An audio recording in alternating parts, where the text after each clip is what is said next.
Demutualization is described as a process through which a member-owned organization becomes a shareholder-owned company, and that is the next level that the SEC here in Nigeria wants to take the capital market into. Of course, the new list was released over the weekend as to what needs to be done to transform the capital market and make it a world class, as it has always been the desire for the authorities. Olufemi Awoyemi, CEO Proshare Nigeria, joins me in the studio as we'll take a look at this development and what implication this would bring to our own capital market. Femi, good afternoon. Good afternoon. Thank you for coming on the program. Yeah. Demutualization is it's been long awaited. I think years ago when the former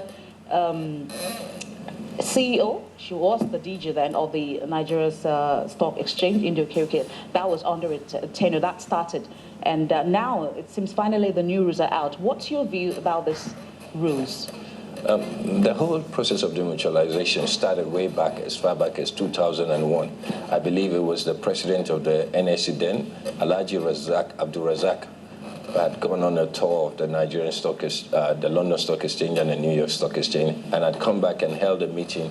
And I believe the council actually issued out a memo sometime in March 2002, describing the whole outline concerning demutualization. So it's been a long time in coming up to now. We're talking about almost 15 years now. The challenge we have right now is that the new rules are out. We can look at them, but this is a significant step made by the Securities and Exchange Commission, and it couldn't have been any better for the market at this time. Okay, I'm just wondering, a lot of the rules, I'm just trying to look through those rules. I'm sure there are one or two things you want to clarify for the sake of our viewers. Many of us, this new development seems to be new in its sense. Is there anything that we need to understand about this process that perhaps the people out there may not understand? Well, the whole concept of demutualization is the transference from a mutual exchange, an exchange owned by members, to a private institution. And the key things we should understand is that this move concerns only about three things. It basically focuses on ownership, management, and trading apparatus. In the previous one, what you find is that all three are concentrated in one person, in one entity, in one group who controls all three things. And in the new one, you then have proper corporate governance as well.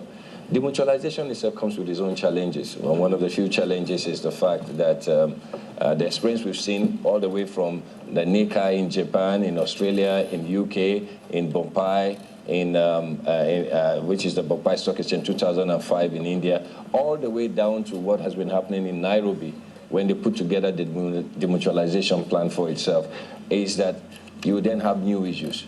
The new rules set out by the Securities and Exchange Commission dealt with one of the most fundamental things, setting out rules for all exchanges. That means it covers not just the Nigerian Stock Exchange, but most importantly, it will cover what you find commodities exchange and those other exchanges in the market. However, the rules which have been presented forward, which I think the purpose of which you are raising the question, would benefit from robust contributions in the fact that we shouldn't just make a rule to deal with one problem today. We should make a rule that is consistent with what is best practice and what will happen in future, i.e. one or two things we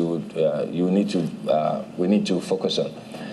How do we deal with issues on mergers and acquisitions between exchanges?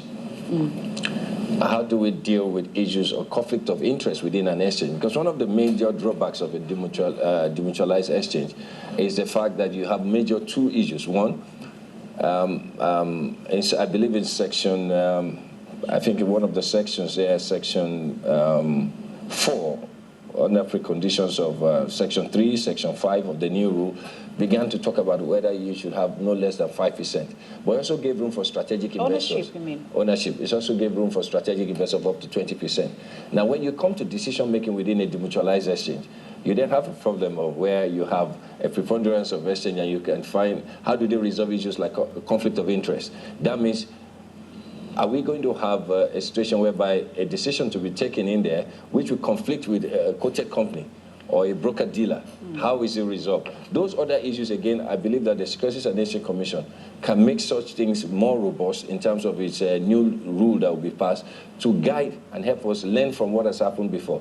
For example, I believe it's in India, they do not allow more than 49% of ownership to be broker-dealers. Whereas in a country like, just to be precise, I believe, which other case study were we talking about? South Africa has also demutualized this exchange. We have also in Kenya. I was just going to ask you. Kenya is an interesting case. In Kenya's case, it's 80% of current members own the new exchange. Okay. 10% goes to, I believe it's called the Investor Compensation Fund, and then 10% gets to government. In India, it's a different case. All current members own only 49%. So I believe each country has the latitude to look at what works for it. And I believe that given the length and time in which we've been working on this, for example, I believe that under Senator Ododoma's led committee, where they set up a technical committee to look at demutualization, someone like Jalo Waziri, who is an executive director of business development in the stock exchange, was a member in that committee, and he has had enough experience. So I believe that the NSE has been preparing itself for this for far too long. And it all started again around, it kicked off again during the Aliko presidency. And I'm sure that they have looked at some of these issues. What we wait for now is their own submissions to the Securities and Exchange Commission to finalize this. Just to make some points here, I'm just looking at the rules, and it says under reduction in shareholding, it says the stakeholder groups who are shareholders of the Securities and Exchange Commission shall, with effect from the date of demutualization, reduce the cumulative shareholding in the demutualized Securities and Exchange to no more than 20% within 5 years. So it's a gradual thing. What do you have to say about this? Well, don't forget that the exchange in itself is an association of members. When we move from a mutual exchange, therefore, that means we don't own it. It now belongs to the public. One of the most fundamental determinants of a market development objective between the Securities and Exchange Commission is to look at and say, what is the right mix? Is it a 20%? Is it a 49%? Is it a 50%? If the Securities and Exchange Commission says it's 20% in their wisdom, that means each and every one of these persons can go ahead and also, as individuals and within the public, take over the rest. And I'm sure they were considering issues concerning conflict of interest, issues which I was talking about. And so they've sought a way in trying to reduce that by limiting what I call the users and owners of the exchange. Those who trade on the floor are not being owners as well, so as to address issues around corporate governance and what I call conflict of interest issues. So in SEC's wisdom, and I believe in consultation with the market, they found a way to limit and mitigate this challenge, as it were. And it's credit to SEC for that. One will wonder the relationship that would, after demutualization, be in operation between the NSE, that has now been demutualized, and other listed companies. Well, that doesn't really change much. Again, the structure of ownership means that the NSE becomes a much more focused entity. He then goes ahead to understand that I own this market. I'm going to have to spend more time to look at for the interests of my members in the market, the listed entities I have, which are the products it has. But I think the more important question you should ask for yourself is that if we follow this rule and say we're going to demutualize and we move with best practice, and our benchmark is the US SEC, something has to happen to the Nigerian SEC itself. For example, two things I feel very strongly about should happen.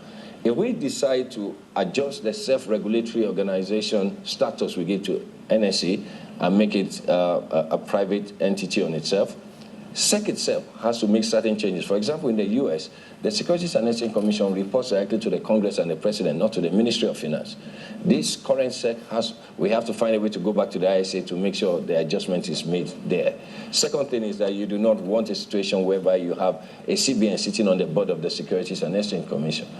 All those nomenclatures that we carried over from the past has to change in order to enable the Securities and Exchange Commission be able to deliver on these demutualization plans of it. Okay. Femi, thank you so much. I'm sure there's still a whole lot to discuss on the issue of demutualization, and that'll be all we would take from you. Thank you so much, Femi Awoyemi, CEO of Proshare Nigeria, taking a look at the new rules on demutualization released by the Nigeria Securities and Exchange Commission. What advantages would that bring for the capital market?